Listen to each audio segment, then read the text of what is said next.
In 2017, we had what was called the Great American Eclipse. This occurred in the sign of Leo at 28 degrees of Leo, which is a point that is conjunct, which is to say directly next to the rising sign, the ascendant axis of then President Donald Trump.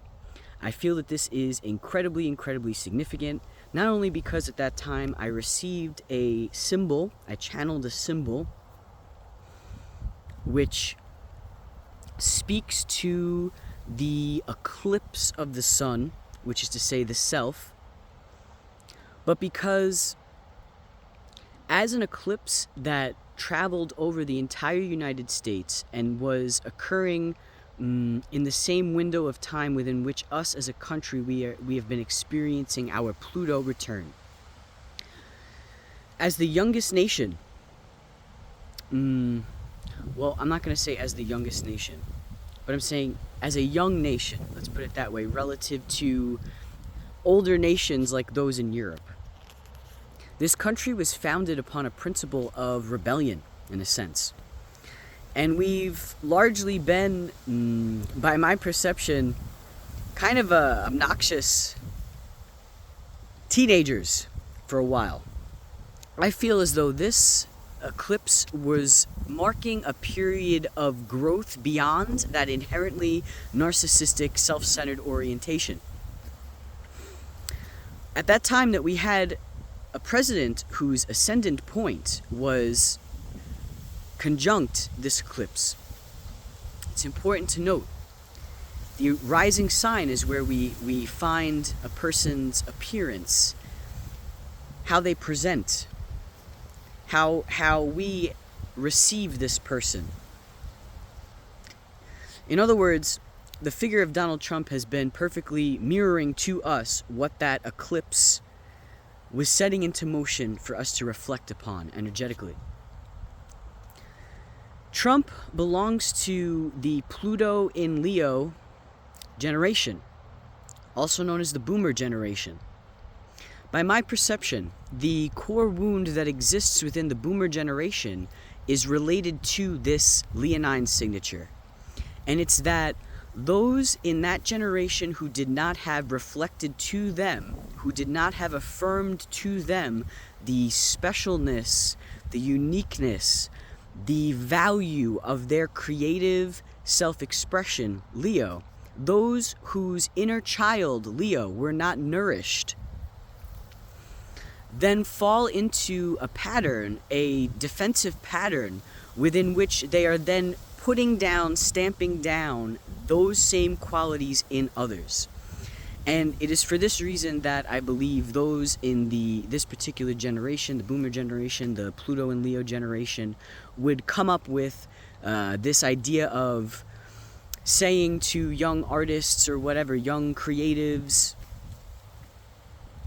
you stop being such a special snowflake, you're not such a special snowflake. These types of phrases that are meant to stamp down a person's individual unique expression. So we have a president with Pluto and Leo at the time within which we have this Great American Eclipse occurring in Leo. From that point forward, what I believe we experienced was a magnification of collective shadows relative to the shadow expressions of Leo. When that inner child, when that creator is not validated, is not affirmed, okay? What manifests then is grandiosity, is the tendency to build the self up in this grandiose way to make up for these feelings of inefficiency, insufficiency. We've seen this mirrored, okay? We've lived through this being mirrored to us in grossly magnified ways. It's important to note that Leo exists on the polarity, the spectrum of Aquarius. It's Leo and Aquarius. The other side of the coin is Aquarius. Aquarius is where we find the brilliant innovators, where we find the most unique bolt of lightning, inspirational thinkers, pioneers. If there were ever a sign that was representing the full spectrum of human uniqueness, it would be Aquarius. So now what we're seeing is this same figure, Donald Trump, in essence, waging a war against that unique expression by virtue of proposing an ideological container for this country that would stamp out so many individual human freedoms, that doesn't create the space for creative self-expression.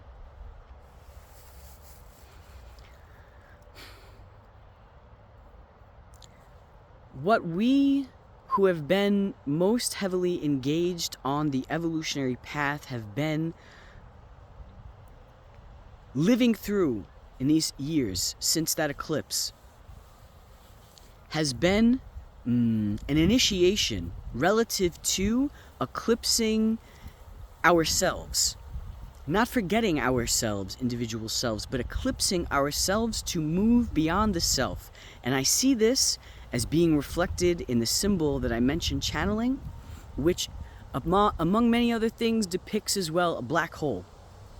When we pan out beyond our individual solar system, now think about this, the solar system is a system reflecting the soul, S-O-U-L, of a person, with the soul, S-O-L, sun, at the center.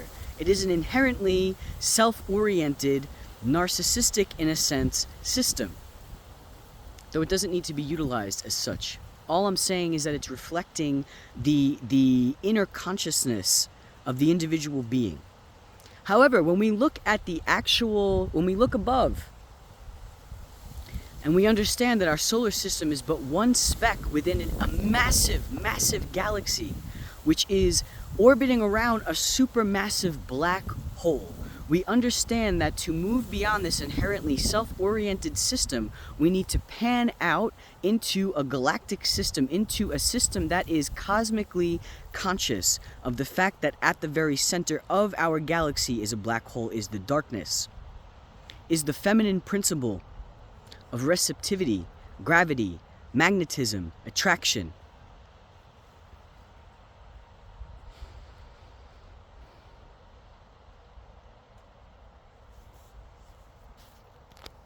In eclipsing the self-orientation, we are learning how to embrace both sides of the spectrum.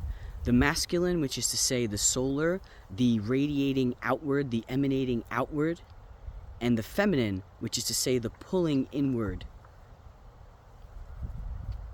the dark.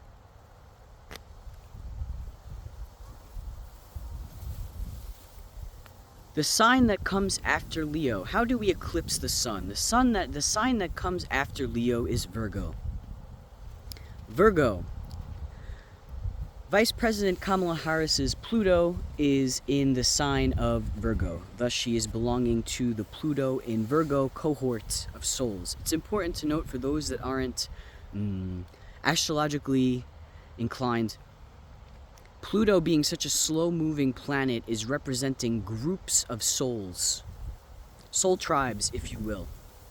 So myself, my generation, the millennials, we are the Pluto in Scorpio generation. It's important to note that though Kamala Harris, in terms of her date, 1964, is at the very, very tail end of the boomer generation, when we consider astrologically the flavor, the signature of the soul, she is belonging to Pluto in Virgo, which is more closely aligned with Generation X. However, let's talk about Virgo, okay? Because Virgo is the sign that follows Leo, because it is after we have understood our radiant self-expression. This is not the be-all, end-all. If it was, then Leo would be the last sign in the zodiacal wheel. It is not, okay? The next sign is Virgo, because we are then meant to take that creative gift and we are meant to find a way to be of service to others, Virgo, with that gift. Those with Pluto in Virgo, that generation, was building upon the generation previously, that Leo in the Pluto and Leo generation, with this question of how can I put my gifts to service for the greater good.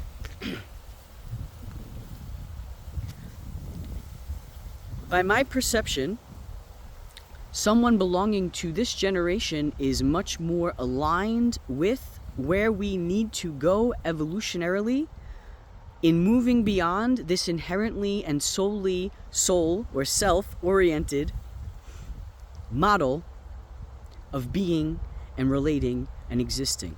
To be continued.